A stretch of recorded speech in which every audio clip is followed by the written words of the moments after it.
class. I hope you are doing well. So today's our topic is ratio and proportion. Ratio and proportion ये arithmetic section का बोल सकते हैं कि one of the easiest chapter इसको बोला जा सकता है। इसमें कुछ बहुत ज्यादा आपका कॉन्सेप्ट वगैरह है नहीं, बहुत सिंपल चैप्टर है। आपको एग्जाम में इस चैप्टर से 1 से 2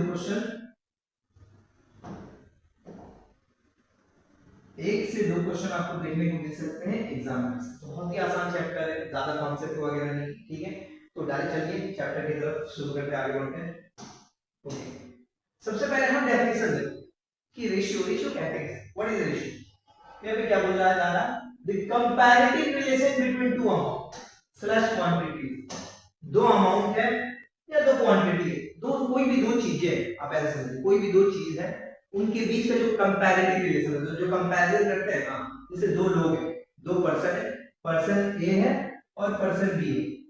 मैं बोल रहा हूँ कि पर्सन ए का वेट जो है 50 किलोग्राम है, पर्सन बी का वेट जो है 60 किलोग्राम। तो ये दो पर्सन है या दो चीज है, इनके बीच इनका मैंने क्या किया, दो वेट ले लिया, दोनों का वजन लिया। तो दोनों का वेट जो मैं कंपैरिजन करता हूं, मैं बोल सकता हूं कि ए का वेट जो है कम है बी से, या सिमिलरली बी का वेट क्या है ए से ज्यादा है। ये जो कंपैरिजन होता है ना, इस कंपैरिजन को कहा जाता है रेशियो, ठीक है। तो क्या है ratio, comparative relation between two amount plus quantity of same type. और ये ध्यान रखिएगा कि जो कंपैरिजन हो वो सेम टाइप का हो, मतलब मैं दो लोग ले रहा हूं ए और बी, तो मैं दोनों का वेट को कंपेयर कर रहा हूं, क्योंकि वेट दोनों का क्या है, सेम टाइप, एक ही टाइप का है, ठीक है।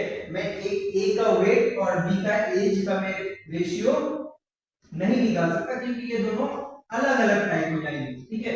या तो दोनों का वेट का निकाल लो, या तो दोनों का एज का निकाल लो, या तो दोनों का हाइट का निकाल लो। तो रेशियो हमेशा क्या होता है, कंपैरेटिव रिलेशन होता है किसी भी अमाउंट या quantity of the same type का जो क्वांटिटी या सेम टाइप के जो अमाउंट होते हैं, इनके बीच का जो कंपैरेटिव रिलेशन होता है वही होता है हमारा रेशियो।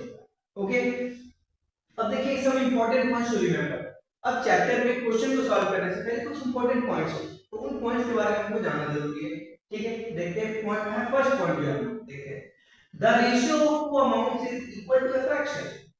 बोला दो चीजें हैं या दो वैल्यू है, उनके बीच का जो रेशियो होता है या उनके बीच का जो रेशियो वो फ्रैक्शन के इक्वल होता है। तो मतलब क्या होता है, जैसे मैं बोल रहा हूं कि दो चीजें हैं ए और, तो उनका रेशियो क्या होगा, ए रेशियो बी होगा। तो ए रेशियो बी इक्वल होता है उसका फ्रैक्शन की ए बटा बी, यानी ratio is nothing but fraction. पता है आपको, ठीक है। ए रेशियो बी को मैं ए बटा बी भी लिख सकता हूं, या सिमिलरली ए बाय बी को मैं ए रेशियो बी भी लिख सकता हूं, ठीक है। रेशियो का मतलब क्या होता है, फ्रैक्शन होता है, रेशियो फ्रैक्शन इक्वल होता है। a by b मतलब a ratio b, a ratio b मतलब a by b। Okay, next point, ratio always occurs between same unit. हमेशा रेशियो क्या होगा, सेम यूनिट का निकालना, डिफरेंट यूनिट हो तो रेशियो नहीं निकालना, ठीक है। एग्जांपल देखते हैं, रुपीस के साथ रेशियो निकलेगा, रुपीस का मैं पैसे के साथ रेशियो नहीं निकाल सकता। एक जगह पे अगर रुपए दिया हुआ है, एक जगह पे पैसे दिया हुआ है, तो या तो आप क्या कर लो, दोनों को रुपए में कन्वर्ट कर लो या दोनों को पैसे में कन्वर्ट कर लो। रुपए और पैसे अलग अलग यूनिट है, दोनों का मैं रेशियो नहीं निकाल सकता। रेशियो हमेशा सेम यूनिट का ही निकलता है। सिमिलरली किलोग्राम का रेशियो होगा, आवर का रेशियो निकाल सकता हूं, सेकंड का रेशियो निकाल सकता हूं, एक्सेट्रा और भी बहुत सारी चीजें। अगर मैं बोलूं कि किलोग्राम और ग्राम का रेशियो बताइए, तो आप बोलोगे नहीं हो पाएगा। ग्राम का निकाल सकते हैं, किलोग्राम का निकाल सकते हैं, लेकिन किलोग्राम और ग्राम का रेशियो में नहीं निकालता हूं। ओके, नेक्स्ट एग्जांपल एक देखते हैं, let an amount be x and another is y। बोला है कि मान लेते हैं कि एक अमाउंट x है और दूसरा अमाउंट y है, then the ratio between them is, तो उन दोनों के बीच का रेशियो क्या होगा, एक अमाउंट x है दूसरा अमाउंट y है, उन दोनों के बीच का रेशियो क्या होगा, x रेशियो y होगा और x by y होगा, क्योंकि मुझे पता, अभी मैंने जस्ट बताया ना, x रेशियो y का मतलब ये होता है x बटा y, ठीक है। उम्मीद करता हूं आपको ये बेसिक सा पॉइंट है, आपको समझ में आया होगा, ठीक है। रेशियो का चैप्टर पढ़ने से पहले आपको बस यही जानना होगा, ठीक है। तो रेशियो हमने अब तक क्या सीखा, रेशियो हमेशा क्या होता है, सेम टाइप का निकाला जाता है, ठीक है। रेशियो क्या होता है, हमेशा सेम यूनिट का निकाला जाता है, ठीक है। आपके मान लीजिए कि आपके फैमिली में 3 लोग हैं, आपके पापा है, आपकी मम्मी है और आपका भाई है, ठीक है। तो पापा मम्मी भाई तीनों का आप क्या निकाल सकते हो, एज का रेशियो निकाल सकते हो, या तो तीनों का हाइट का रेशियो निकाल सकते हो, या तीनों के वेट का रेशियो निकाल सकते हो। मैं बोलूं कि पापा का एज और मम्मी की हाइट का रेशियो निकालो, तो आप बोलोगे नहीं हो पाएगा, क्योंकि अलग अलग टाइप हो जाएगा ना, या तो दोनों का हाइट का निकलेगा या दोनों का एज का निकलेगा, ठीक है। और दूसरी क्या होगा, लिमिट हमारा सेम होना चाहिए, एक का एज मान के चलो कि आपके भाई का, आपके पापा का एज आप निकाल लो ईयर्स साल, के भाई का एज आपको बताया जा रहा है कि डेज दिन, तो नहीं निकाल सकते, डेज और ईयर्स का रेशियो नहीं निकाल सकते, ईयर का निकालेंगे या डे। ओके, ये कुछ सिंपल पॉइंट है। ठीक है, चलिए आगे बढ़ते हैं। डायरेक्ट क्वेश्चन की तरफ आते हैं। जैसा कि मैंने बताया कि बहुत ज्यादा कॉन्सेप्ट वगैरह है, बस इतना मैंने बता दिया। ठीक है, चलिए question number 1। If ratio of boys and girls is 5:8 and the total students of the class is 156, find the number of girls in the class। बोला कि एक क्लास है, एक क्लास में बॉयज और गर्ल्स किस रेशियो में है, 5:8 में है। यानी बॉयज का रेशियो क्या है, 5 है, गर्ल्स का रेशियो क्या है, 8 है। जबकि बोल रहा है कि पूरे क्लास में टोटल स्टूडेंट कितने हैं, 156 है। तो हमसे पूछ रहा है कि बताइए कि क्लास में लड़कियां कितनी, क्लास में लड़कियां कितनी। तो देखिए ये जो क्वेश्चन है, इस क्वेश्चन को जब हम लोग हाई स्कूल में थे तो कैसे सॉल्व करें। दिया हुआ है कि क्वेश्चन में क्या दिया हुआ है, बॉयज और गर्ल्स हैं 5:8 में। तो हाई स्कूल में हम क्या करते थे, हम मान लेते थे कि गर्ल्स कितनी है 5x है और बॉयज कितने हैं 8x। हम क्या करते थे, एक वेरिएबल मान लेते थे, दोनों का रेशियो दिया हुआ था, हम मान लेते थे कि let number of boys equal to 5x and number of girls equal to 8x। और अगर मैं बॉयज और गर्ल्स को जोड़ दूं तो वही तो हो जाएगा, क्लास में टोटल स्टूडेंट हो जाएंगे, टोटल स्टूडेंट दिया हुआ कितना 156। ठीक है, तो 5x + 8x कितना होगा 30x = 156। x का वैल्यू कितना आएगा, 13 से काट लेते 30 में 30, 32 + 26, x का वैल्यू आया हमारा 2। तो पूछ रहा है बताओ कि क्लास में लड़कियां कितनी, क्लास में लड़कियां कितनी है 8x है, तो गर्ल्स हमारी क्या हो जाएगी 8x, 8 into x का वैल्यू 12 आया, 12 × 96, हमारा आंसर आ जाएगा 96। ठीक है, ये हम हाई स्कूल में इसी मेथड के द्वारा हम क्वेश्चन सॉल्व करेंगे। ओके, पर अभी आप क्या कर रहे हो, अभी आप कॉम्पिटिटिव एग्जाम में, ठीक है, कॉम्पिटिटिव एग्जाम में ऑलरेडी नाम ही है कॉम्पिटिटिव, बहुत ज्यादा कंपटीशन है आज के समय में। अगर आप तो ये मेथड अगर आप यूज करोगे ना तो आपका एग्जाम निकल जाएगा, आपको लेटेस्ट मेथड सीखनी ही पड़ेगा। ठीक है, क्योंकि कंपटीशन वही है, बहुत ज्यादा टफ है, आपको एग्जाम में टाइम बचाना। तो इस मेथड से अगर आप सॉल्व करोगे तो आपका टाइम बचेगा नहीं। ठीक है, आप टाइम गंवा दोगे। ठीक है, तो देखिए इसको मैं शॉर्ट में कैसे कर सकता हूँ, ये जो मैं x मान रहा हूँ ये मैं x अवॉइड कर लूंगा। ठीक है, x में अवॉइड करूंगा। देखते हैं, बोला कि क्लास में बॉयज और गर्ल्स किस रेशियो में 5:8 में, बॉयज और गर्ल्स किस रेशियो में 5:8 में। मैं मान लूंगा कि बॉयज 5 ही है, ठीक है, और गर्ल 8 है। तो टोटल बॉयज एंड गर्ल्स को अगर मैं मिला दूं तो टोटल लोग कितने हो जाएंगे क्लास में 30। इसको मैं यूनिट कंसीडर कर लूंगा, क्लास में टोटल कितने लोग हैं 30 यूनिट लोग। ठीक है, बॉयज कितने 5 यूनिट, गर्ल्स कितनी 8 यूनिट। तो वहां पर मैं x अज्यूम कर रहा था ना, इससे पहले वाले मेथड में, यहां पे मैं यूनिट लेके गया। मैं मान लूंगा कि बॉयज कितने हैं 5 यूनिट है, गर्ल्स 8 यूनिट है, दोनों को मैं ऐड कर दूं तो टोटल नंबर ऑफ स्टूडेंट कितने हो जाएंगे क्लास में 13 यूनिट। जबकि बोला गया है टोटल स्टूडेंट कितने क्लास में 156 है, तो मैं बोल सकता हूं कि ये 13 यूनिट का वैल्यू ही 156 के इक्विवेलेंट होगा। तो 1 यूनिट का वैल्यू किसके इक्विवेलेंट होगा, ये किसके इक्वल होगा 13 यूनिट का वैल्यू देखिए 156 के बराबर है, 156 के इक्वल है। तो 1 यूनिट का वैल्यू क्या होगा, कम आना चाहिए, इससे कम के लिए मैं क्या करूंगा, इसको डिवाइड कर दूंगा, इसको भाग कर दूंगा। ठीक है, तो डिवाइड करो, इक्वल कितना आएगा 13 × 13 26, यानी 1 यूनिट का कितना है 12 के इक्वल है। हमसे पूछेंगे क्लास में लड़कियां कितनी है 8 यूनिट है, 1 यूनिट का वैल्यू 12 है, 8 यूनिट का वैल्यू कितना होगा 12 से आप गुणा कर दीजिए इसको, 12 × 96 हमारी क्या हो जाएगी गर्ल्स हो जाएंगे। सिमिलरली अगर आपसे बॉयज पूछा होगा कि नंबर ऑफ बॉयज कितने हैं, तो नंबर ऑफ बॉयज कितने हैं 5 यूनिट है, 1 यूनिट का वैल्यू 12 है, तो 5 यूनिट की वैल्यू क्या होगा 8 से मल्टीप्लाई किया तो 60। बॉयज कितने होंगे 60, क्योंकि गर्ल्स कितने होंगे 96।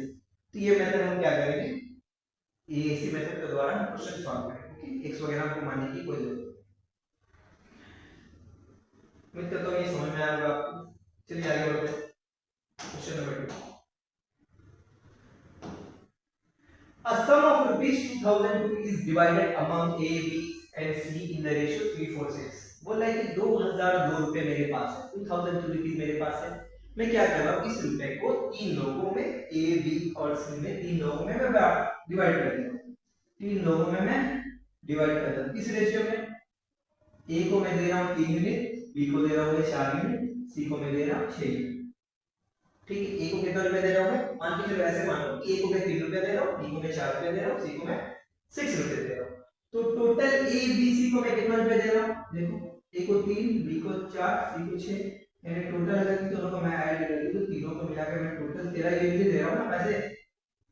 मैं तीनों को टोटल कितना पैसा दे दूंगी, रेशियो के हिसाब से देखो, फिलहाल उस पे मत जाओ, फिलहाल रेशियो के हिसाब से। ए को कितना मिला, 3 मिला, बी को कितना मिला, 4 मिला, सी को कितना मिला, 6 मिला।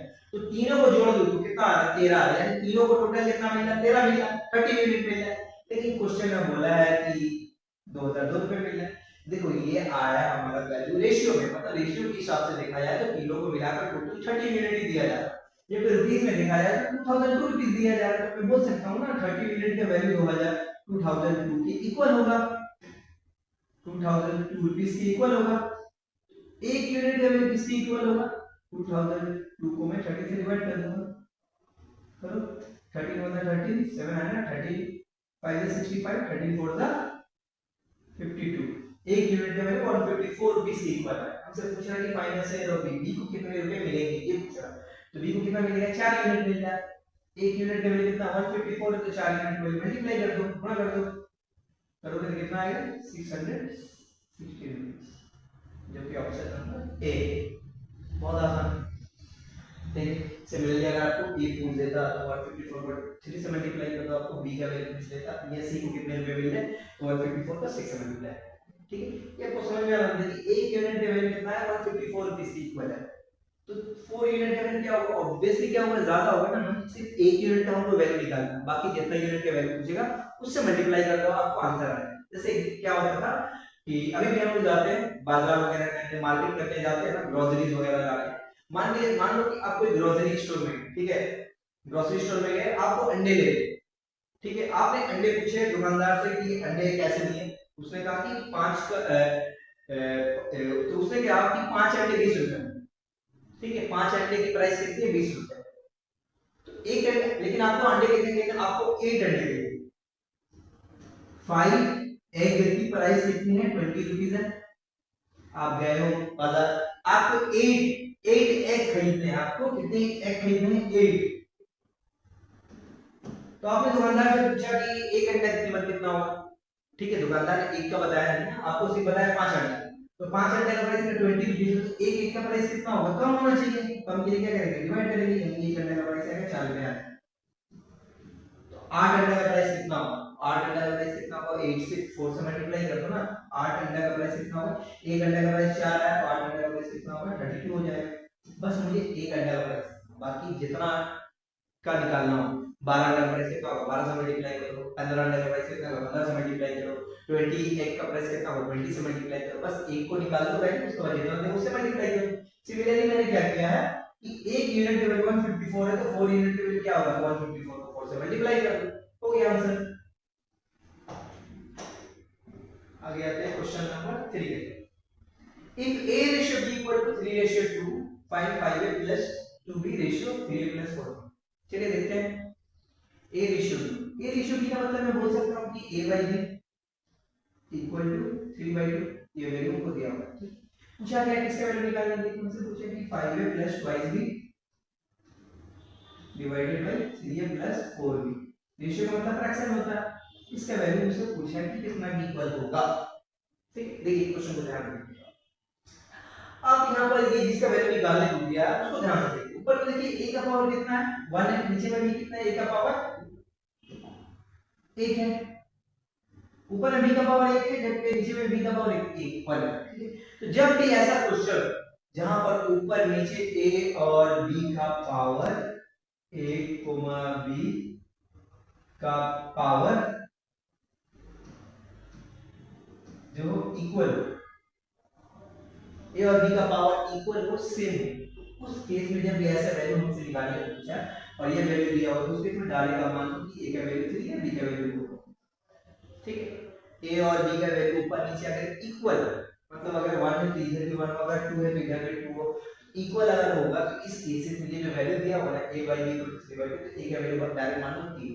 लेकिन जब डिफरेंट होगा, ऊपर a का पावर 1 है, नीचे a का पावर 2, तब नहीं मान सकते क्योंकि वो कटेगा नहीं, फिर वहां पर मुझे एक वेरिएबल लिखना पड़ेगा सॉल्व करना। ठीक है, तो यहाँ ऐसे केसेस में क्या करो, डायरेक्ट a का वैल्यू 3 ले लो, ए के यहाँ पे आप 3 पुट कर दो, बी के यहाँ पे 2 पुट करो, ए के यहाँ पे 3, बी के यहाँ पे 2, कितना हो 5, 3 is 15 plus 4, 9 plus 8, 19/70, ऐसी को मैं बोलूँगा 90:70, ठीक है, ऑप्शन सी। समझ आ गया आपको? जब भी ऐसे अगर क्वेश्चन पूछेगा ऊपर नीचे के पावर सेम हो तो डायरेक्ट क्या करो, ए के जगह पे 3 पुट कर दो और बी के जगह पे 2 पुट कर दो, ठीक है। मैं यही के लिए इतना मुझे लिखने का जरूरत नहीं था, मैं इधर ही पुट करता, ए के जगह पे 3 पुट करूंगा तो 3 5 15 प्लस बी के जगह पे 2 पुट करूंगा 2 2 4, 15 प्लस 4 90, इधर ही दिख रहा है, एक ही ऑप्शन में 90 लिखेगा, ठीक है। इतना लिखना भी नहीं पड़ेगा, ये जस्ट मैं आपको पहले बता रहा हूं, ये बताने के लिए मैं लिखवाने के लिए लिखवा दे रहा हूं, ठीक है, समझाने के लिए, ठीक है। कि पहले आप समझ जाए, क्योंकि आपका नोट्स बनाना भी बहुत जरूरी है, ठीक है, आप नोट्स बनाओ अच्छे से। तो यहाँ पे डायरेक्ट क्वेश्चन यहीं से हम सॉल्व कर सकते हैं। नेक्स्ट आते हैं क्वेश्चन नंबर 4।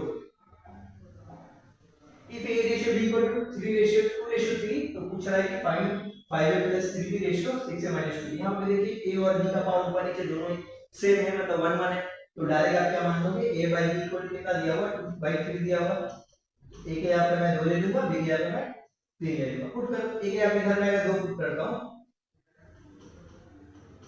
और b के यहाँ पे मैं 3 पुट करता हूँ, रेशियो a के यहाँ पे मैं 2 पुट करता हूँ, b के यहाँ पे मैं 3 पुट करता हूँ, कितना होगा 5 to the 10 और 3 3 या 9, 10 plus 9 19, ratio 6 to the 12, 12 minus 6 कितना होगा 6, हो गया, इधर ही सॉल्व हो जाएगा, ठीक है, उतना लिखना भी नहीं है आपको, ठीक। अब क्वेश्चन नंबर 5 है, if a ratio b equal to 3:5, बोल रहा है कि a रेशियो b का वैल्यू क्या है, या a by b का वैल्यू कितना है 3/5 की इक्विवेलेंट है या इक्वल है, हमसे पूछ रहा है कि 2a plus b divided by 3a minus 2b, इसका वैल्यू आप बताइए कितना के इक्वल होगा, कितना के बराबर होगा, ये हमसे वैल्यू पूछा है, ठीक है। चलिए देखते हैं, यहाँ पे मुझे दिख रहा है कि a और b का ऊपर नीचे पावर सेम है, तो डायरेक्ट मैं क्या करूंगा, a के यहाँ पे 3 पुट कर दूंगा और b के यहाँ पे √5 पुट कर दूंगा, तो करते हैं, a के यहाँ पे मैं यहाँ पे 3 पुट कर रहा हूं, तो 2 into 3, b के यहाँ पे √5 plus √5, 3 into 3 minus 2 √5, कितना होगा 6 plus √5 divided by 9 minus 2 √5, ठीक है। अब आते हैं, तो ये मैंने क्या होगा a और b का वैल्यू पुट करने पर मेरा इतना है आंसर मिला है, जो आंसर तो कहीं दूर नहीं आ रहा, इसका मतलब इसको और भी सॉल्व करना पड़ेगा, लेकिन अब यहाँ से करेंगे, यहाँ पे तो मैं वैल्यू पुट करने के बाद मैं क्या करूँगा, मैं हटा दिया, आगे क्या करें, मुझे एक चीज देख रहे थे, देखिए ऑप्शन में लिखिए, ऑप्शन में क्या ऊपर में क्या है 1 into 64 plus 21/5 divided by 64, यहाँ पे 1 into 64 plus 21/5 divided by 62, मतलब नीचे में क्या है, मुझे कोई नंबर रूट में लिख नहीं रहा, नीचे में मुझे क्या दिख रहा है 64 दिख रहा है, 62 दिख रहा है, 63 दिख रहा है, 61 दिख रहा है, इसका मतलब ये जो मेरा है 9 minus 2/5, इसको हटाना पड़ेगा, क्योंकि नीचे में वैसा कुछ भी नंबर नहीं है ना, तो ये हटाना पड़ेगा, इसको हटाने के लिए क्या करें, इसको ये 9 minus 2/5 है, इसको हटाने के लिए क्या करेंगे, इसको कहते हैं रेशनलाइजेशन कहते हैं। अब रेशनलाइजेशन होता क्या है, देखिए रेशनलाइजेशन करने के लिए हमको क्या करना पड़ता है, इसको इसके कॉन्जुगेट पेयर से मल्टीप्लाई करना पड़ता है। अब कॉन्जुगेट पेयर होते क्या, देखो देखो conjugate pair,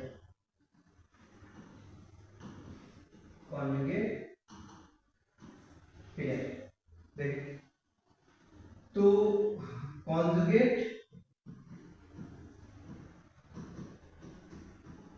pair of √a minus √b is √a plus √b और √a plus √b is √a minus √b, ठीक है। देखिए कॉन्जुगेट पेयर क्या होता है, मैं अगर क्वेश्चन ऐसे दिया कि √a minus √b का कॉन्जुगेट पेयर क्या होगा, तो बस कुछ नहीं होगा, सेम होगा, बस साइन चेंज कर दूंगा, माइनस या प्लस कर दूंगा, या √a plus √b का कॉन्जुगेट पूछा है तो √a minus √b का साइन चेंज हो जाता है, नंबर के सेम का सेम रहता है, ठीक है। दूसरी तरह सिंपल ये जस्ट एक एग्जांपल था, ठीक है, ये और एक अगर मैं एक और एग्जांपल दूं, अगर 2 minus √3 एक है ऐसे, तो इसका कॉन्जुगेट क्या होगा, इसका कॉन्जुगेट क्या होगा, सेम होगा, सब सिर्फ साइन बदल डालो, 2 प्लस रूट 3 कर दो, ठीक है। तो और मैं अगर ऐसे रूट 3 प्लस 5 का कॉन्जुगेट क्या होगा, रूट 3 प्लस 5 का कॉन्जुगेट क्या होगा, साइन बदल डालो, रूट 3 माइनस 5, ठीक। तो इसको भी मुझे क्या करना पड़ेगा, ये नीचे 9 माइनस 2 रूट 5 को इसके कॉन्जुगेट पेयर से मल्टीप्लाई कर दो, तो 9 माइनस 2 रूट 5 कॉन्जुगेट क्या होगा, 9 प्लस 2 रूट 5।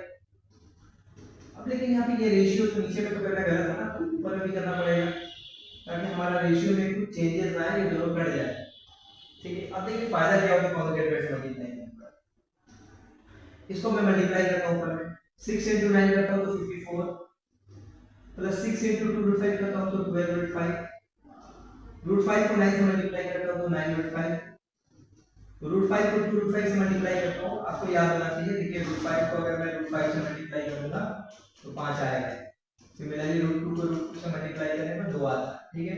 तो ये ध्यान रखना, तो रूट 5 को अगर मैं 2 रूट 5 से मल्टीप्लाई करूंगा तो 2 into रूट 5 into रूट 5 कितना हो जाएगा, 5 हो जाएगा, 2 into 5 10 हो जाएगा। अब नीचे ध्यान दीजिए, 9 minus 2 root 5 9 plus 2 root 5, ये आपको फार्मूला में कहीं दिख रहा है सेट होते हुए, a plus b into a minus b, a plus b into a minus b का फार्मूला क्या होता है, a square minus b square, ठीक है। देखते हैं 60 54 plus 10 64, 21 root 5 plus 9 कितना होगा, 21 root 5, 9 का स्क्वायर 81 minus 2 root 5 का स्क्वायर कितना होगा, अब देखिए 2 रूट 5 का स्क्वायर क्या होता है, देखिए यहां से 2 रूट 5 का स्क्वायर मतलब 2 रूट 5 into 2 रूट 5, 2 को 2 से मल्टीप्लाई करेंगे 4 आएगा, रूट 5 को रूट 5 से मल्टीप्लाई करेंगे 5 आएगा, तो ये 20 हो जाएगा, -20 64 plus 21 रूट 5 divided by 61, तो 64 plus 21 रूट 5 by 61, कौन ऑप्शन डी में लिखेगा, हो गया हमारा आंसर ऑप्शन डी, ठीक।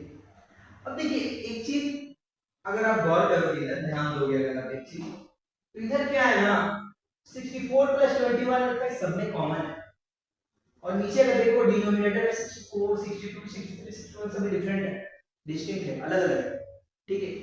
आपको ये जो है ना यहाँ से कॉन्जुगेट पेयर से मल्टीप्लाई की, ठीक है, इधर से आपको ये सब करने का जरूरत ही नहीं था, ठीक है। सिर्फ नीचे वाले वैल्यू में क्या करता, 9 माइनस 25 को 9 प्लस 25 से मैं मल्टीप्लाई कर देता, 61 आ गई, वही हमारा आंसर हो गया, क्योंकि 61 से मेरे ऑप्शन में, और 64 प्लस 21 5 कितना है, चारों में कॉमन है, तो इस पे मुझे ध्यान देना ही नहीं था एक्चुअली, ये जो मैं लिख रहा हूं ना, ये जो एक्स्ट्रा है हमारा मल्टीप्लिकेशन कर रहे हैं, ऐड कर रहे हैं, एडिशन कर रहे हैं, तो ये मुझे करना ही नहीं था, मुझे सिर्फ यहाँ नीचे वाला मैच कर लेना था, कॉन्जुगेट पेयर से मल्टीप्लाई करते हैं, नीचे 61 आ गया, हमारा वही आंसर, ठीक है।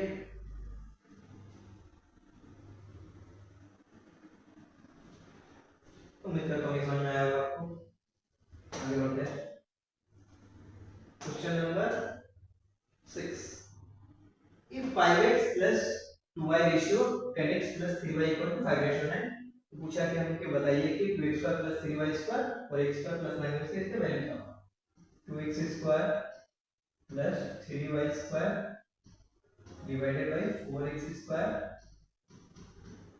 plus 9y square इसके वैल्यू से पूछा है, ठीक है।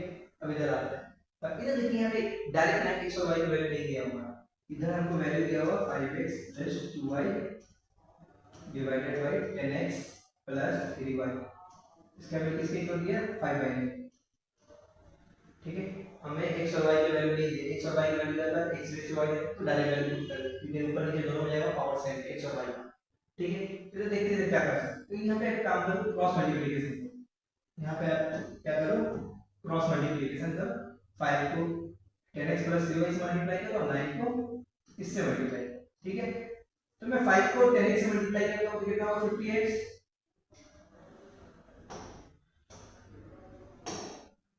50x आएगा, 5 को मैं 3y से मल्टीप्लाई करता हूं तो कितना आएगा, 15y आएगा, 9 को मैं 5x से मल्टीप्लाई करता हूं तो 9 5 45x, 9 को 2 से मल्टीप्लाई करता हूं तो 9 2 81, x वाले इधर का मैं यहां पे लिख दिया 5x 45x और y वाले टर्म को ऐड करेंगे, तो 18y प्लस 15 है तो उधर जाकर -15y होगा, 50x - 45 कितना होगा, 5x होगा, इक्वल टू कितना होगा, 3y होगा, x by y के इक्वल कितना क्या है, 3/5, सिंस यहाँ पे देखिए x और y को ऊपर नीचे क्या पावर से तो डायरेक्ट x का वैल्यू 3 ले लो, y का वैल्यू 5 ले लो। x यहाँ पे मैं 3 पुट करता हूँ, 2 into 3 का स्क्वायर प्लस 3 into 5 का स्क्वायर डिवाइडेड बाय 4 into 3 का स्क्वायर प्लस 9 into 5 का स्क्वायर। तो 3 3 जा 9, 3 का स्क्वायर 9, 9 टू जा 18 प्लस 5 का स्क्वायर 25 into 3 75, 3 का स्क्वायर 9 4 36, 5 का स्क्वायर कितना होगा 25 into 9 225। ऐड करते हैं, ऊपर में आएगा आपका 93, नीचे में आएगा कितना आएगा आपका 5 6 11 2 3 5 6, ठीक है 261, 93 by 261। तो 93 by 261 तीन साल में भी कट रहा है, काटते हैं 3 3 जा 9 3 1 जा 3 3 8 जा 24 3 7 जा 21, हमारा आया 31 by 87 या बोल लो 31:87, ऑप्शन ए।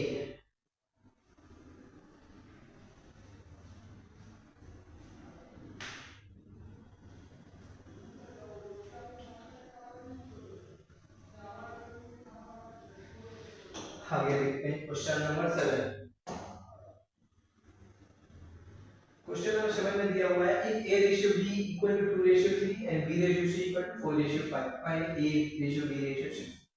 ठीक है, a ratio b का वैल्यू दिया हुआ हमसे 2 ratio 3, b ratio c का वैल्यू 4 ratio 5। ठीक है, चलिए देखते हैं इस क्वेश्चन को सॉल्व कैसे करेंगे, स्टेप बाय स्टेप देखिए। आप एक काम करो, पहले इसका वैल्यू निकालने को दिया हुआ है तो लिख लो आप a ratio b ratio c लिख लो है। फिर फर्स्ट देखो दिया क्या हुआ, a ratio b का वैल्यू दिया हुआ, a ratio b का वैल्यू दिया हुआ, तो एक काम कर लो a और b का वैल्यू लिख लो, a रेशियो b का वैल्यू कितना होगा 2 रेशियो 3। इसका मतलब क्या होता है कि अगर a का वैल्यू 2 है b का वैल्यू 3 होगा हमेशा, ठीक है कहीं भी अगर a का वैल्यू अगर 2 है तो b का वैल्यू 3 होगा, रेशियो का मतलब यही होता है। ठीक है, इस रेशियो में ले लोगे a रेशियो b अगर निकालोगे, क्योंकि ये क्या है a ratio b ratio c का वैल्यू दिया हुआ, आंसर दिया हुआ, यहां पर कि a रेशियो b निकालोगे तो 2 रेशियो 3 आएगा। ठीक है, नेक्स्ट क्या है, नेक्स्ट में हमारा दिया हुआ कि b रेशियो c का वैल्यू कितना 4 रेशियो 5, b रेशियो c का वैल्यू 4 रेशियो 5। काम करो, पहला लाइन है ना छोड़ दो, प्रोसेस में बता रहा हूं कैसे निकाला जाता है। तो पहला लाइन छोड़कर दूसरा लाइन की तरफ आओ और देखो b रेशियो 5 दिया हुआ, तो b रेशियो 5 को कितना दिया 4 रेशियो 5 लिख लो, लिख लो हो गया। ठीक है, तो a रेशियो b का वैल्यू दिया हुआ, अगर a का वैल्यू 2 है तो b का वैल्यू 3 होगा, सिमिलरली b और c का वैल्यू, तो b का वैल्यू 4 तो c का वैल्यू 5 होगा, मैंने लिख दी। ठीक है, ये हो गया हमारा पहला स्टेप, एक फर्स्ट लाइन में a रेशियो b का वैल्यू को, नेक्स्ट लाइन में b रेशियो c का वैल्यू। सिमिलरली अगर d भी दिया तो थर्ड लाइन में क्या c रेशियो d का वैल्यू। अब आगे आते हैं, अब यहां पे देखो a का वैल्यू 2 है, b का वैल्यू 3 है, c का वैल्यू नहीं दिया है, पता है कि तो काम करो, देखो कि c का इमीडिएट नेबर कौन, c का क्या है पड़ोसी कौन है। ठीक है, तो इमीडिएट, ठीक है, तो c का पड़ोसी कौन है b है, b का वैल्यू क्या है 3 है, तो c का वैल्यू क्या करो 3 बैठा है। ठीक है, c का वैल्यू क्या करो 3 बैठा दो, तो ये पूरा पहला लाइन पूरा कंप्लीट हो गया, ये c का वैल्यू। नेक्स्ट लाइन में आते हैं b और c का वैल्यू दिया हुआ है, a का वैल्यू नहीं दिया, तो आप एक काम करो चेक करो कि a का पड़ोसी है कौन, a का नेबर कौन, a का नेबर कौन है b है, b का वैल्यू कितना 4 है, तो a का वैल्यू क्या करो 4 कर दो। हो गया, नेक्स्ट लाइन में क्या करो आप इन दोनों को मल्टीप्लाई करो, 2 into 4 8, 3 into 4 12, 3 into 5 15, हो गया हमारा abc का वैल्यू, ये हमारा आंसर है। ठीक है, 8 12 15, 8 12 15 ये हमारा आंसर हो गया। ओके, और देखिए एक और चीज मैं बता देता हूँ, ये जो क्वेश्चन है ना, इस क्वेश्चन को आप ऑप्शन से भी सॉल्व कर सकते हो, आपको इतना लिखने की जरूरत भी नहीं पड़ेगा। ठीक है, यहाँ ध्यान दीजिए a रेशियो b का वैल्यू कितना दिया हुआ 2 रेशियो 3 दिया हुआ, मतलब a आप भले ही आपका a ratio b ratio c ratio d e ratio f कुछ भी दिया हुआ 8 का 9 10 वैल्यू दिया हुआ, ठीक है, आपका ये आंसर ये दिया हुआ है a b c तीनों का वैल्यू एक साथ दिया हुआ है, जबकि a और d का वैल्यू a और b का रेशियो कितना है, b और c का रेशियो अलग अलग कितना है। ठीक है, तो जो हमारा यहाँ पे देखिए a और a रेशियो b का वैल्यू कितना है 2 रेशियो 3 है, तो जो हमारा आंसर होगा ना, आंसर में भी क्या होगा हमारा, सिर्फ आंसर में a और b दो तीनों है, आंसर में भी क्या होगा a और b का अगर आप रेशियो निकालोगे तो 2 रेशियो 3 आएगा, a रेशियो b कभी चेंज नहीं होगा। ठीक है, तो ध्यान देते हैं ऑप्शन में क्या है हमारा a रेशियो b कितना है 2 रेशियो 3, तो हम चेक करते हैं कि ऑप्शन में कौन किस रेशियो में हमारा a और b का वैल्यू 2 रेशियो 3 आ रहा है। देखिए पहले में क्या हो रहा है, ए और बी का रेशियो कितना है, 8:11 है, तो ये ऑप्शन हमारा होगा नहीं, ठीक है। दूसरा ऑप्शन देखते हैं, ए रेशियो बी का वैल्यू 2:3 आ रहा है, ए और बी का वैल्यू कितना है, 8 और 12, ये सी का है, सी का मैं लिखूंगा, इसी पे ए और बी का चेक कर रहा हूं। तो 8 और 12, 8 और 12 अगर काटोगे तो 4 2 जा 8, 4 3 जा 12, ये 2 और 3 तो आ रहा है, इसका मतलब ये हमारा आंसर हो सकता है, ठीक है, हो सकता है। इसको रखो, अब आगे बढ़ो। देखो ये ए रेशियो कितना है, 16:24, 8 to the 16, 8 3 the 24, ये भी मेरा आंसर हो सकता है।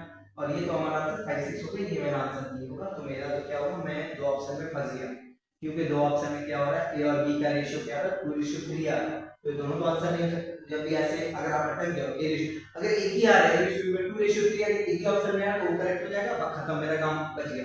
लेकिन क्या दो ऑप्शन इक्वल आ जाता है, एक काम करो, बी और सी का रेशियो, ठीक है। तो यहाँ पे देखो, तो बी और सी किस रेशियो में है, 4:5, बी रेशियो सी किस में है, 4:5। एक काम करते हैं, तो ये अब देखिए ये दो ऑप्शन ऑलरेडी एलिमिनेट हो चुके हैं, इनका तरफ मुझे देखना भी नहीं, बी और सी की तरफ से चेक करो। यहाँ पे देखो बी और सी किस रेशियो में, 12 और 15 के रेशियो में, ठीक है। तो अगर इसको डिवाइड करेंगे, 3 4 द 12, 3 5 5 द 15, तो बी रेशियो सी 4:5 में है और ए रेशियो भी 2:3 में है, ये हमारा आंसर हो गया, ठीक है। अगर इसको मैं चेक करूंगा, देखो यहाँ पे बी और सी 24:25 में कटेगा ही, सी तो मेरा आंसर होगा ही, ठीक है, मेरा आंसर हो जाएगा कि। तो डायरेक्ट ऑप्शन से भी आप इसको सॉल्व कर सकते हो, आपको ये लिखना नहीं पड़ेगा, ठीक है। लेकिन ये देखिए सिर्फ छोटा सा ना रेशियो, तो आपको लगेगा ये इससे ज्यादा ऑप्शन चेक करने से बढ़िया तो मैं सॉल्व कर लूं, कम करते हैं। लेकिन ये ट्रस्ट नहीं, अगर ये जब बड़ा क्वेश्चन आएगा ना, तो आपको ऑप्शन से सॉल्व करना बहुत ज्यादा आसान लगेगा, ओके। आगे आते हैं क्वेश्चन नंबर 8 की तरफ। Question number 8, if A ratio B equal to 4:7, B ratio C equal to 5:6, C ratio D equal to 4:3 and E ratio D equal to 7:13, पूछा कि find ratio A B C D। अब देखिए यहाँ पर आ गए, ठीक है, बड़ा।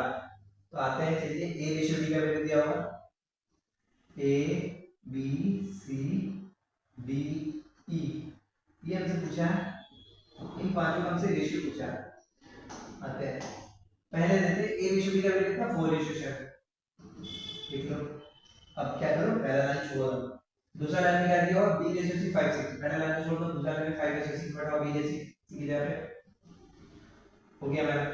तीसरा में क्या दिया होगा, अब ये दूसरा लाइन को भी छोड़ दो, तीसरा लाइन में सी रेशियो डी दिया 4:3, 4:3, तो सी और डी पे काम करो, ये लाइन छोड़ दो, सी रेशियो डी 4:3, इसका नीचे 4 इसका नीचे लिखो 3, ठीक है। फर्स्ट लाइन हो गया, सेकंड लाइन हो गया, थर्ड लाइन भी हो गया, फिर इसको भी छोड़ दो। अब एक काम करो, नेक्स्ट दिया हुआ है ई रेशियो डी का वैल्यू दिया हुआ 7:3, ई रेशियो डी क्योंकि हमारा पहले डी है बाद में ई है, तो ये डी रेशियो ई क्या होगा, 13:7 होगा, क्योंकि यही है थोड़ा सा ट्रिकी एग्जाम में करता है। अगर आप इसको सॉल्व करने जाओगे, ध्यान नहीं दोगे, तो आप क्या करोगे, डी के जगह पे 7 पुट कर दोगे, ई के जगह पे 30 पुट कर दोगे, जबकि हमारा यहाँ पे मैं रेशियो जब लिखूंगा तो डी को पहले ई को बाद में लिखूंगा, लेकिन यहाँ पे ई और डी का रेशियो दिया हुआ, ई रेशियो डी कितना 7:30, तो डी रेशियो ई कितना होगा 13:7, ये लाइन छोड़ दो, फिर देख लेना क्या लिखो, 13:7, 13:7 हो गए, ठीक है। अब चलो आते हैं ए रेशियो, पहले लाइन में मैंने क्या किया, चारों लाइन में वैल्यू लिख दिया, पहले लाइन पे आते हैं, यहाँ पे देखो सी, सी का नेबर कौन है, डी है, तो सी के जगह पे 7 पुट करो, सिमिलरली डी का नेबर कौन है, सी है 7 7 7 पुट कर दो, हो गया पहला लाइन। दूसरा ए का नेबर कौन है, बी है, डी का वैल्यू 5 है, इधर भी 5 होगा, डी का नेबर कौन है, सी है, सी का वैल्यू 6 है, इधर भी 6 पुट कर दो, इधर भी 6 पुट कर दो, ठीक है।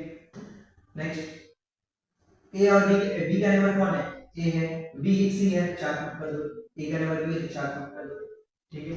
ई का नेबर कौन है, डी है, डी पुट कर दो, सी का नेबर कौन है, डी है, डी 30 है, तो 30 पुट कर दो, यहाँ पे भी 30 पुट कर दो, क्योंकि यहाँ पे 30 पुट कर दो, हो गया। अब इन चारों को मल्टीप्लाई करो, इन चारों को मल्टीप्लाई करो, इन चारों को मल्टीप्लाई करो, इन चारों को मल्टीप्लाई करो, इन चारों को मल्टीप्लाई करके रेशियो को आंसर आ जाएगा, ठीक है। तो देखिए क्या होगा, ये तो प्रोसेस हो गया ना, मल्टीप्लाई कर दोगे आंसर आ जाएगा, लेकिन ये बहुत ही कॉम्प्लिकेटेड है, देखो 13 को मल्टीप्लाई करो 4 के से, फिर 5 से, फिर 4 से, तो ये बहुत ज्यादा टाइम कंज्यूमिंग एक प्रोसेस है। तो ये क्वेश्चन जो बने, इस क्वेश्चन में सबसे बेटर मेरा क्या होगा, ऑप्शन एलिमिनेशन, ऑप्शन एलिमिनेशन या ऑप्शन एलिमिनेशन, ऑप्शन से सॉल्व करना बहुत ज्यादा बेटर है। मेरा यहाँ पे ध्यान दीजिए, a रेशियो b का वैल्यू कितना है 4:7। तो ये जो मेरा ये आंसर किसका दिया हुआ a ratio b ratio c ratio d ratio e, ठीक है, पांचों का रेशियो एक साथ दिया हुआ। तो लेकिन अगर मैं a और b का इंडिविजुअल रेशियो निकालूंगा तो 4 हमेशा 4:7 ही आना चाहिए, ठीक है। तो देखता हूं a रेशियो b क्या है, ये a रेशियो भी आप चेक करो, क्या 4:7 आ रहा है पहला ऑप्शन से, ऑटो 0 0 कैसे रहो 13 कटेगा, 37 ना 91, 13 4 दैट 12। तो ये तो क्या आ गया a रेशियो भी यहाँ पे 7:4 आ गया, उल्टा आ गया, ये तो मेरा ऑप्शन होगा नहीं, गलत हो गया, ठीक है। नेक्स्ट चेक करो, किसको करते ऑप्शन बी चेक कर, ये 0 0 कैंसिल आउट हो गया, ठीक है। फिर 2 से काटेंगे तो कितना आ गया 21, 2 से काटेंगे तो कितना आएगा 26 आएगा। फिर आगे अब होल ही रेडी फर्दर डिवाइड हो गया, तो मेरा a रेशियो कितना है 21:26, ए भी मेरा ऑप्शन नहीं होगा।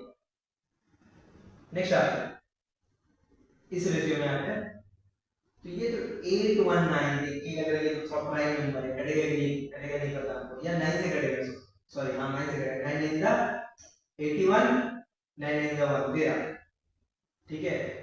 तो ये कटेगा, लेकिन इधर चेक करो डी को पहले चेक करो, 0 0 13 4 द 37, ये मेरा आंसर होगा, ठीक है। लेकिन सी भी ऑब्वियसली आपको चेक करना पड़ेगा, ये सी भी तो इक्वल नहीं है, लेकिन सी देख के लग रहा है यहां इक्वल नहीं है, ठीक है। तो ये ऑप्शन तो होगा नहीं, ठीक है। जो और ये हमारा ऑप्शन हो गया, ऑप्शन नंबर डी हमारा आंसर है।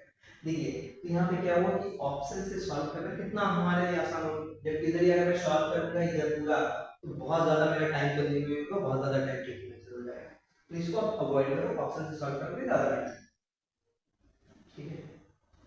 आगे बढ़ते हैं, question number 9, if 3x equal to 5, देखिए 3x equal to 5y दिया हुआ equal to 4z दिया हुआ, हमसे बोला है कि x ratio y ratio z क्या वैल्यू है। देखिए ये क्वेश्चन सॉल्व करेंगे, बहुत आसान क्वेश्चन है। हमसे x y z x ratio y ratio z की ये वैल्यू पूछा हुआ, इस क्वेश्चन में आपको कुछ नहीं करना है, आपको पहले क्या करना है, x की वैल्यू चाहिए, x की वैल्यू चाहिए तो आप काम करो इसको बंद करो, x की वैल्यू चाहिए तो आप क्या करो x को बंद करो, x को अगर बंद करोगे बाकी क्या देखो कोएफिशिएंट देखो, y के कोएफिशिएंट क्या है 5 है, z का कोएफिशिएंट क्या है 4 है, x को बंद करो और y और z के जो कोएफिशिएंट इन दोनों को मल्टीप्लाई करो, y और z के कोएफिशिएंट को मल्टीप्लाई करो कितना को 5 4 20, x का वैल्यू हमारा 20 आ जाएगा, ठीक है। सिमिलरली आपको y का वैल्यू चाहिए तो y की वैल्यू के लिए क्या करो आप, तो y को बंद करो, y को बंद करो कितना बचे, यहाँ पे 3 बचे, यहाँ पे 4 बचे, 3 और 4 को मल्टीप्लाई कर दो 12, z की वैल्यू चाहिए तो z को बंद करो, कितना बचे, यहाँ पे 3 बचे, यहाँ पे 5 बचे, 3 बचे 5 जा 15 हो गया हमारा आंसर, ये हो गया हमारा आंसर। सिमिलरली मैंने क्या किया कि x ratio y ratio z पूछा है वैल्यू, क्या करो पहले x को बंद करो, x को बंद करेंगे तो बचेगा कितना नंबर, यहाँ पे 4 यहाँ पे 5 4 5 का 20 x की वैल्यू हो जाएगा, y की वैल्यू पूछा तो y को बंद कर दो, बचेगा कितना 3 और 4 3 4 दैट 12, z का वैल्यू पूछा तो z को बंद करो, बचेगा कितना 3 और 5 15 हो गया आंसर 20 12 15, ओके यही था। नेक्स्ट आगे बढ़ते हैं, if 4 by p equal to 3 by q equal to 2 by r, then what is the value of 4 by p, तो 4 by p equal to लिखो 4 by p equal to 3 by q equal to 2 by r, ठीक। एक मैं example देता हूं, example है, अगर आपको क्वेश्चन में ये आपको पता है, अगर क्वेश्चन में आपको ऐसे दिया होगा 2 by a equal to 3 by b equal to 5 by c, ऐसे क्वेश्चन दिया होगा, ठीक है। तो ये देखो रेशियो है, तो रेशियो को मैं क्या कर सकता हूँ, उलट पलट मैं कर सकता हूँ, किसी भी नंबर से ऊपर नीचे मल्टीप्लाई कर सकता हूँ, डिवाइड कर सकता हूँ। तो 2 by a है तो इसको मैं a by 2 लिख सकता हूँ, इक्वल करके 3 by b है तो इसको मैं b by 3 लिख सकता हूँ, और c 5 by c है तो मैं इसको c by 5 लिख सकता हूँ, ओके। और हमेशा याद रखना अगर a by 2 equal to b by 3 equal to c by 5 है, a का नीचे जो वैल्यू होगा ना, a का नीचे क्या है 2 है, तो वही a का वैल्यू होगा, तो यहां से मैं अगर मैं करूंगा इक्वल तो a का वैल्यू 2 आएगा, b का वैल्यू क्या आएगा 3 आएगा, c का वैल्यू कितना आएगा 5 आएगा, a के नीचे जो होगा वही उसका a का वैल्यू होगा, b के नीचे जो होगा वही b का वैल्यू होगा, c के नीचे जो होगा वही c का वैल्यू होगा, ठीक है। तो इधर भी 4 by p है तो क्या होगा, मैं उल्टा करूंगा तो p by 4 होगा, 3 बाई क्यू है तो क्यू बाई 3 होगा, 2 बाई आर है तो आर बाई 2 हो जाएगा। अब यहाँ पे देखिए पी के नीचे क्या है 4, पी का वैल्यू क्या होगा 4 होगा, क्यू का वैल्यू क्या होगा डायरेक्ट इसको 3। यहाँ पे मैं डायरेक्ट बोल सकता हूँ पी के नीचे जो है वही पी का वैल्यू, क्यू के नीचे जो है वही क्यू का वैल्यू, आर के नीचे जो है वही आर का वैल्यू, आर का वैल्यू कितना होगा 2। पी क्या होगा पी क्यू आर का वैल्यू पता चल गया। हमसे पूछा है कि पी प्लस क्यू का whole square ratio Q plus R का whole square ratio R plus P का होल स्क्वायर, इसका वैल्यू आप बताइए। ठीक है, इसका वैल्यू बताने को बोला। तो p प्लस क्यू कितना, p 4 है, q कितना 7, तो p प्लस क्यू कितना हो जाएगा 7 का स्क्वायर होगा। q plus r q 3 r 2 है तो 3 प्लस 2 कितना होगा 5 का स्क्वायर हो जाएगा। सिमिलरली r प्लस r 2 है p 4 है तो 2 प्लस 4 6 का स्क्वायर हो जाएगा, 7 का स्क्वायर 49, 5 का स्क्वायर 25, r का square 36। Answer 49 25 36।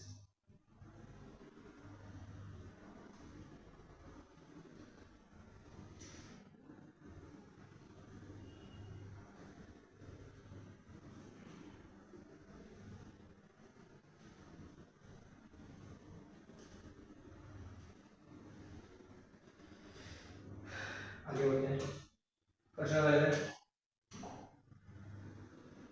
If 3 by 5 p equal to 7 by 9 q equal to 4 by 5 r, then what is the ratio p q and r respectively? हमसे पूछा p और q का रेशियो बताओ, p q r इन तीनों का क्या करो रेशियो बताओ।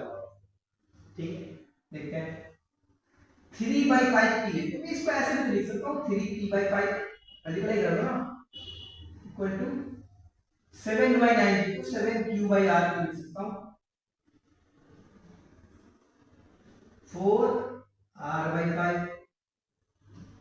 मुझे p q r इन तीनों का रेशियो पूछा है। अभी मैंने जैसे आपको थोड़ी देर पहले ही बताया था आपको कि अगर ऐसे हो a by 5 equal to b by 3 equal to c by 8 हो तो a का नीचे जो होगा वही a का वैल्यू है।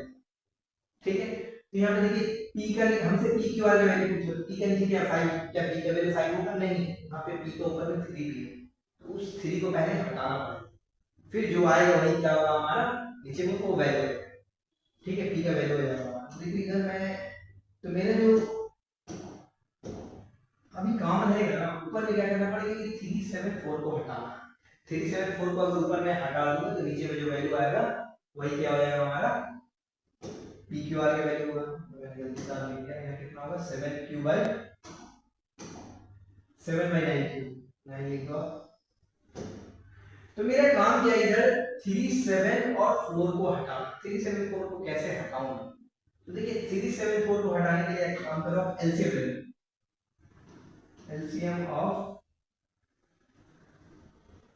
एलसीएम ले लो आप 3 7 और 4 का। तो 3 7 4 का अगर एलसीएम ले वो तो तीनों में कुछ भी कॉमन है, तीनों में जब भी क्या होगा एलसीएम ले तो कुछ भी कॉमन नहीं है तो मल्टीप्लाई कर देना 3 4 7 को मल्टीप्लाई करोगे तो कितना आएगा 84 आएगा। ठीक है, ये मुझे क्या करना है कि ऊपर में 374 हटाना, तो मैंने क्या किया 374 को क्या किया एलसीएम लिया। 374 कैसे देता है 84। अब एक काम करो इन तीनों को नीचे में क्या करो 84 से मल्टीप्लाई करो। अब देखिए तीनों इक्वल है तो 84 से मैं तीनों को मल्टीप्लाई कर सकता हूं, फिर फर्क नहीं पड़ेगा तीनों कट जाएगा।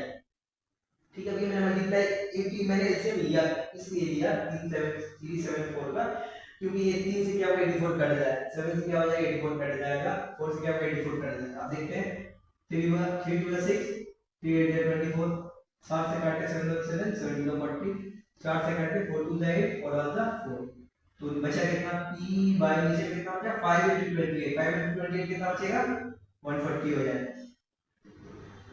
सॉरी इक्वल है q 12 लाइन से कितना होगा 108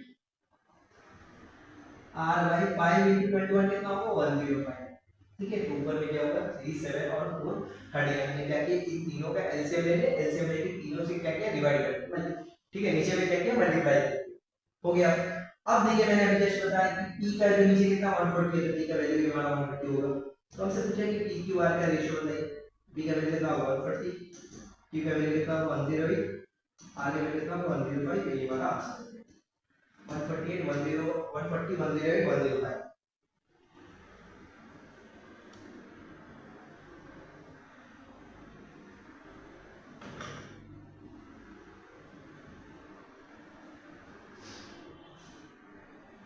आगे बढ़ते हैं क्वेश्चन नंबर 12.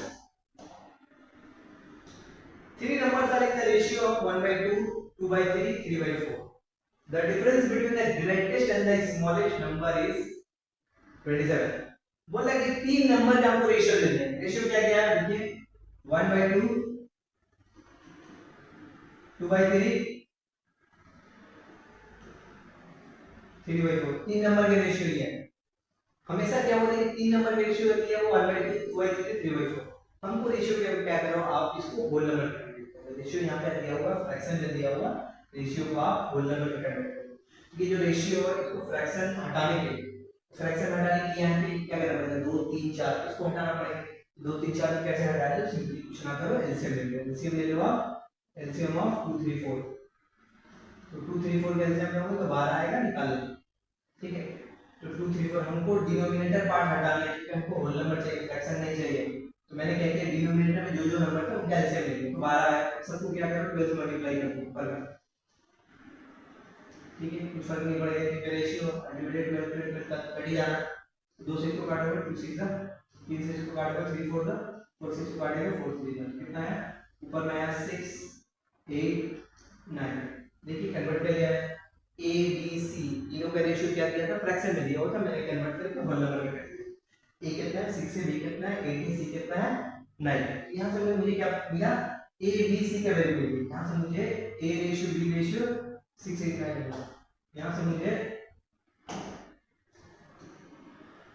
तीन नंबर है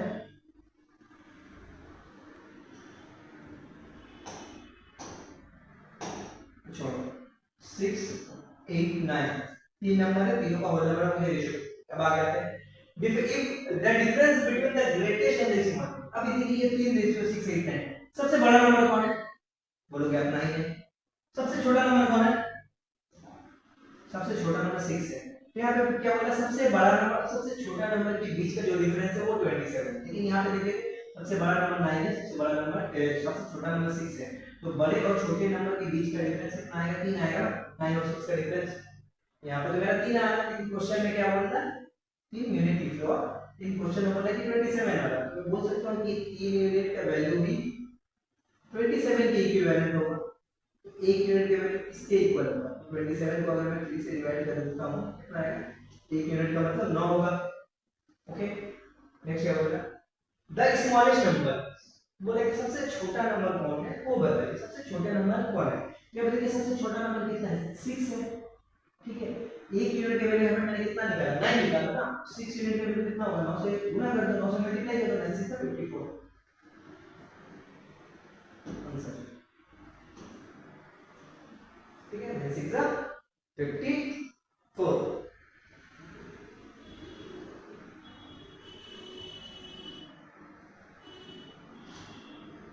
क्वेश्चन नंबर 30.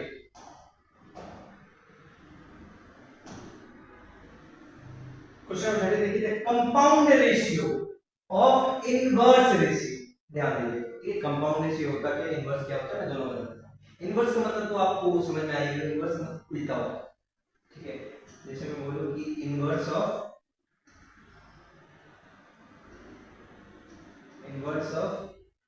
ए रेशियो बी कितना होगा बी रेशियो होगा. उल्टा होगा या ए बाई बी का उल्टा क्या होगा बी बाई बी. ठीक है होता है. तो पूछा कि the compound ratio inverse ratio of the ratio. तीन रेशियो मुझे दिया गया है x ratio y ratio z और z रेशियो xy. इन तीनों का मुझे क्या बोला है compound find the compound ratio of inverse ratio. देखो तीन रेशियो बोला कि तीनों रेशियो का पहले क्या करो आप इनवर्स रेशियो कर दो. पहले मैं इनवर्स कर दो x रेशियो y z का इनवर्स कितना होगा y z रेशियो x होगा. y रेशियो zx का इनवर्स कितना होगा zx रेशियो y होगा. सिमिलरली क्या है x z रेशियो xy को इनवर्स यानी उल्टा क्या होगा xy रेशियो z हो गया. यहां मैंने क्या दिया लिख लो आप इनवर्स कर दिया. ठीक है यहां पे मैंने इनवर्स कर लिया. तीन रेशियो दिया होगा तीनों को मैंने उल्टा कर दिया इनवर्स निकाल दिया. नेक्स्ट क्या बोला the compound ratio of the inverse ratio of the ratio. बोला कि तीनों को पहले क्या करो इनवर्स निकाल लो फिर उसका कंपाउंड रेशियो निकालो. अब कंपाउंड रेशियो होता क्या ठीक है, इनवर्स का मतलब आप समझ में आ गया होगा, ये इनवर्स का मतलब उल्टा। नेक्स्ट वन लिख लो कंपाउंड।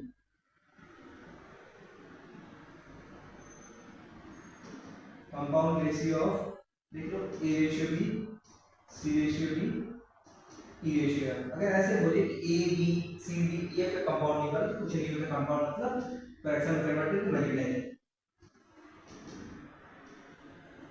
तो ऊपर में जाएगा ए सी ई बटा बी डी है, रेशियो क्या होगा ए सी ई रेशियो बी डी है।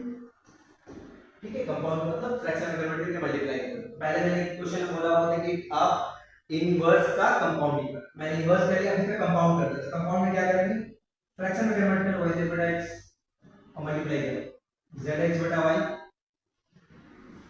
xy बटा z, कट रहा x x कट रहा y y कट रहा z z कट रहा। ऊपर बचा कितना बचा, यहां से x यहां y है, ऊपर बचा x y z, नीचे बचा a।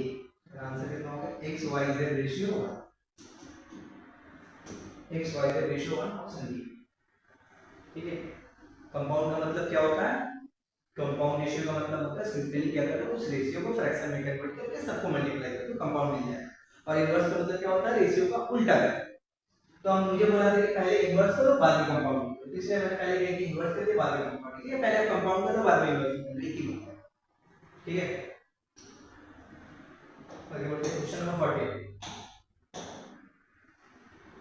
क्वेश्चन नंबर 40 दिया हुआ है if a ratio b equal to b ratio, if a plus b ratio b plus 6 और c plus a का वैल्यू दिया हुआ 7 5 6। तो एक काम कर लो, मान लेते हैं यहाँ पे लेट a plus b का वैल्यू 7x इक्वल है, b plus c का वैल्यू 5x इक्वल है, c plus a का वैल्यू 6x के इक्वल है। इन तीनों को जोड़ दो, इन तीनों को जोड़ोगे मतलब लेफ्ट वाला साइड जो है राइट वाला, तीनों को जोड़ो a plus b plus c c plus d, तीनों को अगर जोड़ोगे तो आप देखोगे कि a दो बार आ रहा है, b दो बार आ रहा है, c दो बार आ रहा है। मैंने क्या किया, दो को कॉमन ले लिया, 10 में प्लस b प्लस c, इन तीनों को जोड़ोगे तो 7 प्लस 5 प्लस 6 18x आएगा, 18x आएगा।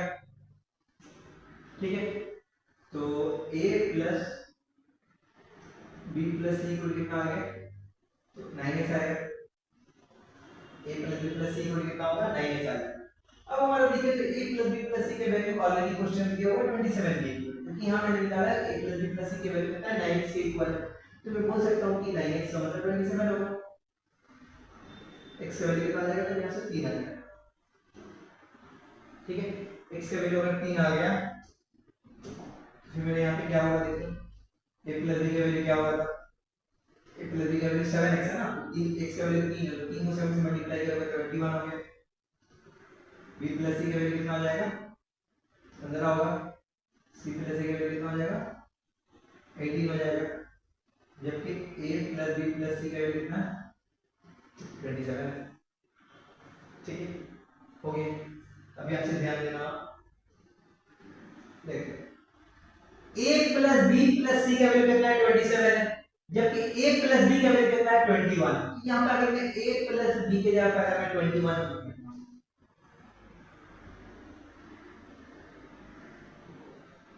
c का वैल्यू कितना होगा,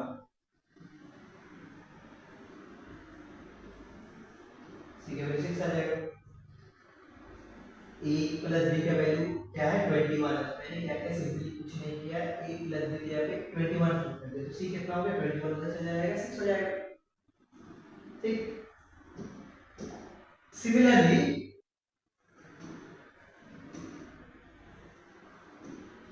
यहाँ देखो b प्लस c का वैल्यू कितना है 15 है, और a plus b plus c का वैल्यू कितना है 27 है। तो अगर मैं इस b प्लस c की जगह पर अगर मैं 15 पुट करता हूँ 15, a का वैल्यू क्या होगा, a इक्वल क्या होगा, ये 15 जो है उधर जाएगा तो 27 माइनस 15 कितना हो जाएगा 12 हो जाएगा।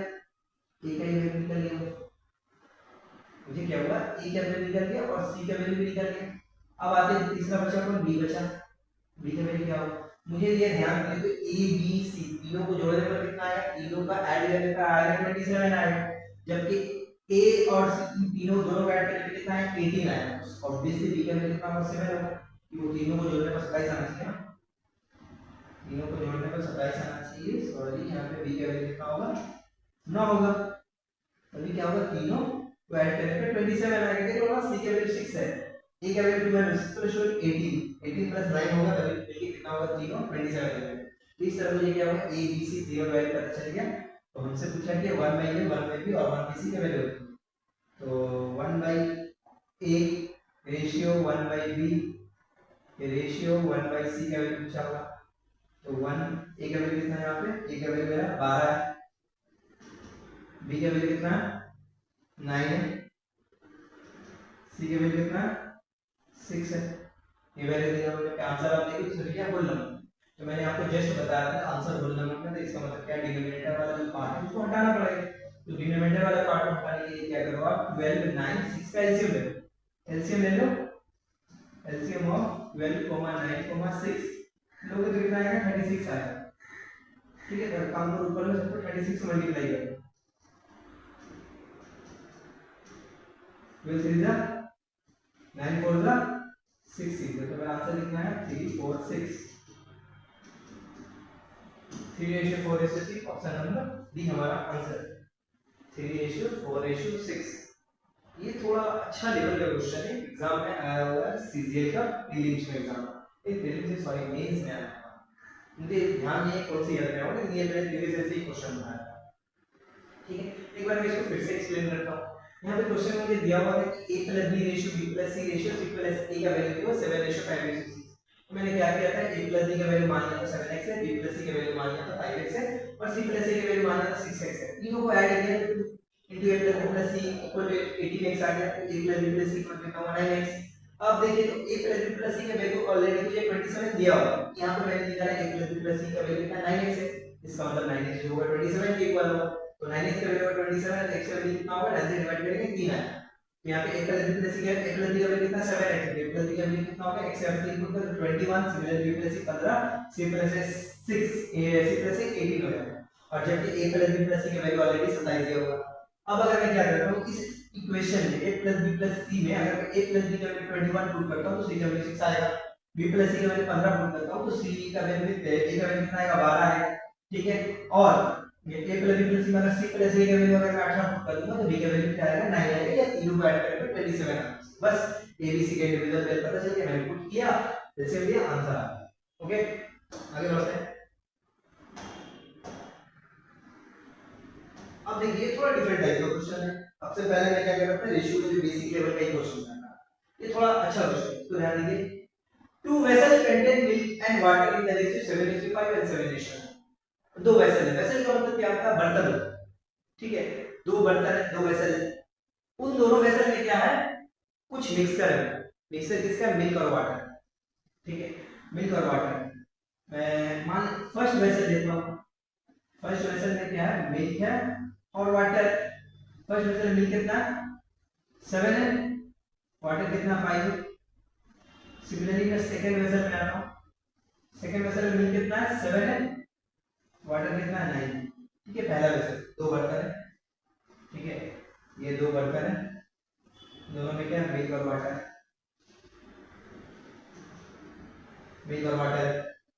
ठीक, अब आगे क्या बोला if both vessels are mixed in the ratio, अगर बोला कि दोनों वेसल दोनों को मैं क्या करूं मिक्स कर दूं, दोनों को मैं मिक्स कर रहा हूं इन द रेशियो 1:1। मैं दोनों को 1:1 में मिक्स कर रहा हूं, मतलब दोनों से मैं सिंपली बोल सकता हूं कि इक्वल क्वांटिटी ले रहा हूं। 1:1 का मतलब यही होता ना, मतलब इस यहां से जितना क्वांटिटी लूंगा जैसे मैं सेम क्वांटिटी लूंगा, सेम क्वांटिटी लूंगा ना, क्योंकि 1:1 है रेशियो। तो बोला है कि 1:1 find the ratio milk and water in the new mixture. तो दोनों को मिक्स करने के बाद मिल्क और वाटर आएगा तो उसका रेशियो मुझे बताना है जो मिक्सचर है, थर्ड मेरा जो वेसल है। अब देखिए पहला वेसल दूसरा वेसल से मैं किस रेशियो में ले रहा हूं 1:1, मतलब दोनों से इक्वल क्वांटिटी आते हैं। इसको सॉल्व करने का तरीका आप देखो समझ लो। ठीक है, अब देखिए इक्वल ले रहा हूं, इक्वल मुझे कैसे पता चलेगा। एक काम करो ना, पहला वेसल में मिल्क कितना 7 है, वाटर कितना 5 है, इन दोनों को ऐड करो, 7 + 5 कितना होगा 12 होगा। दूसरा वेसल में क्या करो आप ऐड करो 7 + 9 ऐड करो, कितना होगा 16 होगा। ठीक है, मुझे दोनों को किस रेशियो में मिक्स करना है 1:1। अब लेकिन अब दोनों को अगर देखोगे मैंने क्या क्या रेशियो पे ऐड किया, तो पहला में आया 12, दूसरा में आया 16। ये इक्वल तो है नहीं ना, 1:1 में नहीं, काटेंगे तो 4 3 ना 4 4 ये 1:1 में तो है नहीं ना, तो इसको मुझे क्या करना पड़ेगा, 1:1 में करने के लिए इन दोनों को मुझे इक्वल करना पड़ेगा। बेसिकली समझ लो 1:1 का मतलब क्या होता है, दोनों साथ इक्वल क्वांटिटी। इक्वल क्वांटिटी कैसे चेक करोगे, सिंपली दोनों का रेशियो को ऐड करो, इसका दोनों का रेशियो ऐड किया मैंने, भाई इसका दोनों का रेशियो ऐड किया मैंने 16 आया, ये कहीं से भी इक्वल नहीं है, ठीक है। ये इन दोनों का रेशियो निकालोगे तो इक्वल 1:1 नहीं है, तो इसको क्या करना पड़ेगा, आपको इक्वल बनाना पड़ेगा। इक्वल बनाने के लिए क्या करो, एलसीएम लो, एलसीएम ऑफ 12, 16, 12 16 का एलसीएम लोगे 48 आएगा, ठीक है। 12 और 16 का एलसीएम लोगे कितना आएगा, 48 आएगा। यानी क्या करना पड़ेगा, इन दोनों को 48 बनाना पड़ेगा। 12 को 48 बनाने के लिए क्या करें, 4 से मल्टीप्लाई कर दें। सिमिलरली 16 को 48 बनाने के लिए 3 से मल्टीप्लाई करो, 12 4 48, 16 3 48। अब देखो सिंस मैंने 12 को 4 से मल्टीप्लाई किया, तो ये 12 क्या है, इन दोनों रेशियो का सम है ना, इन दोनों को भी क्या करो आप 12 से 4 से मल्टीप्लाई कर दो। 16 को 3 से मल्टीप्लाई किया, 16 में तो 7 और 9 का सम है, 3 को इन दोनों रेशियो से मल्टीप्लाई कर दो, ठीक है, हो गया। थर्ड वे से जो आएगा मिक्सर आएगा, मिक्सर में करवाटे कितना होगा, क्या करो 7 को 4 से मल्टीप्लाई करो, कितना होगा 28, 7 को 3 से मल्टीप्लाई कितना होगा 21, तो 28 और 21 इन दोनों को ऐड करके कितना होगा 49, 5 for the 20, 9 in the 27, तो 47 हमारा क्या हो जाएगा, थर्ड वे में मिक्सर वाटर का रेशियो हो जाएगा आंसर 49:47।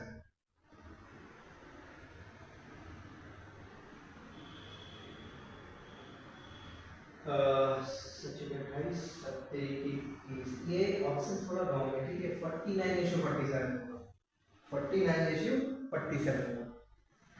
उम्मीद करता हूँ समझ में आया होगा। सिंपली मैंने कुछ नहीं किया, मैंने क्या, दो वेसल थे, मिल्क और वाटर का, दोनों में रेशियो दिया हुआ, बोला कि दोनों में से क्या कर रहा हूँ मैं, इक्वल क्वांटिटी लेके, या दोनों को क्या कर रहा हूँ मैं 1:1 में मिक्स करूँ। 1:1 में मिक्स करने का मतलब मेरा दोनों से इक्वल क्वांटिटी ले रहा है, तो इक्वल क्वांटिटी चेक करने के लिए क्या करो, दोनों में रेशियो ऐड करो, यहाँ है 12 यहाँ 16, तो आप 12 और 16 देखेंगे तो इक्वल है नहीं ना, इनको इक्वल बनाने के लिए 12 और 16 कैसे हम लोग 48 आएगा, 12 को 4 से मल्टीप्लाई करना पड़ेगा 48 बनाने के लिए, 16 को 3 से मल्टीप्लाई करना पड़ेगा 48 बनाने, तो 12 को 4 से मल्टीप्लाई किया, 12 में इन दोनों का सम है, इन दोनों रेशियो को 4 से मल्टीप्लाई करो, सिमिलरली इन दोनों रेशियो को 3 से मल्टीप्लाई करो, अब इसको 7 को 4 से मल्टीप्लाई करो, 7 को 3 से मल्टीप्लाई करके दोनों को ऐड कर दो, सिमिलरली इन दोनों को ऐड कर दो। अब इधर देखो, इधर आप चेक करो, ठीक है, अब 1:1 में है कि नहीं, अब चेक करो, इधर देखो तो 12 into 4 कितना हुआ 48 हुआ, 16 into 3 48 हुआ, इन दोनों का अगर आप रेशियो नहीं निकालोगे तो 1:1 आएगा, ठीक है। अब सही है मेरा, पहले मैं चेक कर रहा था 3:4 आ रहा, ठीक है, अभी क्या होगा रेशियो 1:1, तो अब ये मेरा आंसर क्या है, करेक्ट, ओके। ये आगे बढ़ते हैं,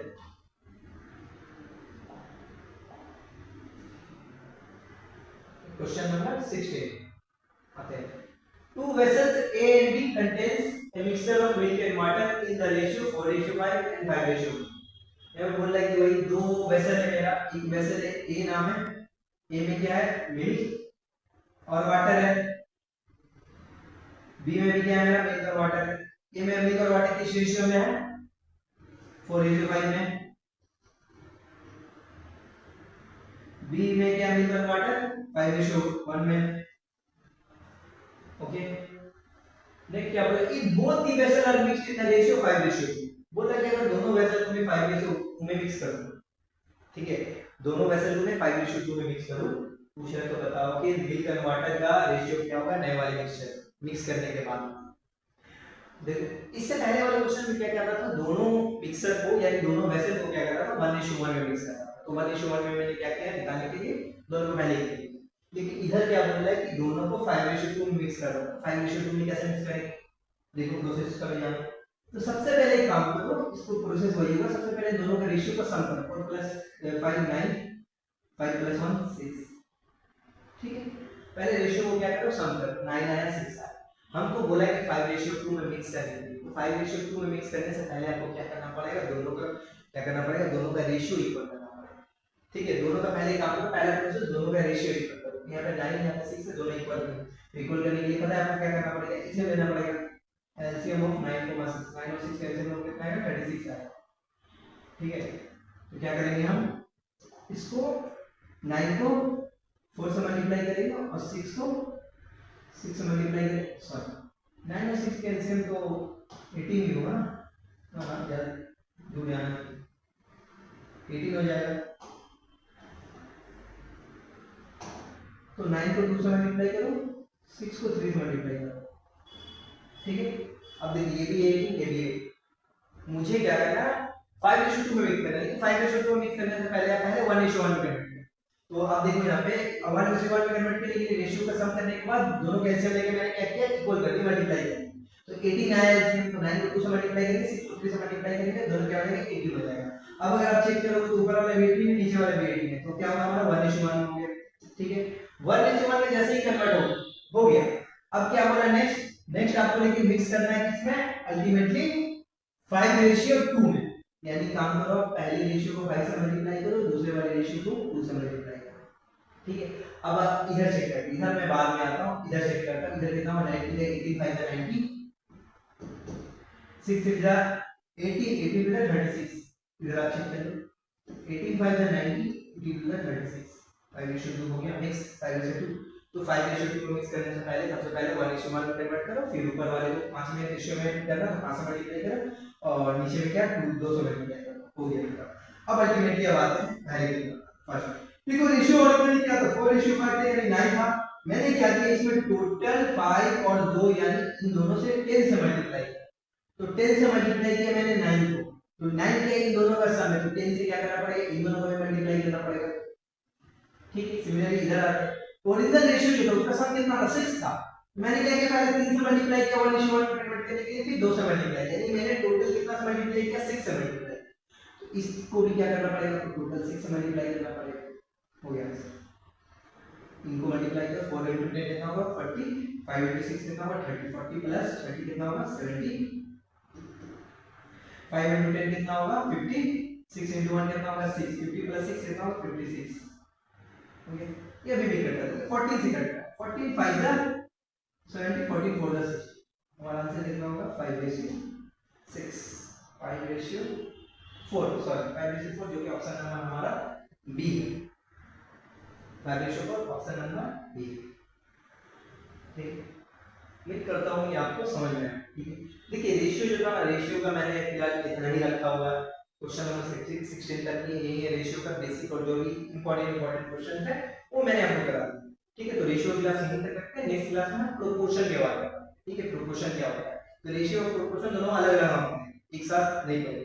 पहले क्लास में मैंने ये क्या किया, मैंने इसमें रेशियो के बारे में आपको बताया, बेसिक बताया क्या है रेशियो, कहते हैं किसे, रेशियो हमेशा सेम टाइप और सेम यूनिट का निकलता है, ठीक है। और कुछ क्वेश्चन मैंने कराया, नेक्स्ट क्लास में हम क्या करेंगे प्रोपोर्शन करेंगे, ठीक है। चलिए ओके बाय।